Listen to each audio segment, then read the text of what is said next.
नमस्कार, आवाज मीडियाच्या बातमीपत्रात आपले स्वागत. मी सीमा काळे. जे पाहिले तेच दाखवणार या प्रखर ध्येयाने चालू घडामोडींचा आढावा घेण्यासाठी पाहूयात आजच्या हेडलाईन्स. सांगली कृष्णा नदीच्या पात्रात 28 फूट पाण्याची पातळी वाढली असून काही भागांना मनपाचा सतर्कतेचा इशारा. सांगली जिल्ह्यात सर्वत्र संततधार पाऊस चालू असल्याने कृष्णा नदीच्या पात्रात पाणी वाढल्याने शेतकरी वर्गाला चांगलाच दिलासा मिळाला आहे. गेल्या महिन्यापासून पावसाने दडी मारल्याने सर्वत्र चिंतेचे वातावरण झाले होते. मात्र आता पावसाने हजेरी लावली आहे. गेल्या 24 तासात चांदोली पाणलोट क्षेत्रात तुफानी पाऊस झाला. यामुळे वारणा नदीच्या पाणी पातळीत झपाट्याने वाढ होऊ लागली आहे. दरम्यान सांगली व कोल्हापूर जिल्ह्यातील सर्व नद्यांचे पाणी कर्नाटकातील अलमट्टी धरणात जात आहे.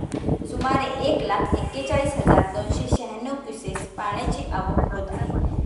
123 TCM चे धरण 108 पर्यंत भरले आहे.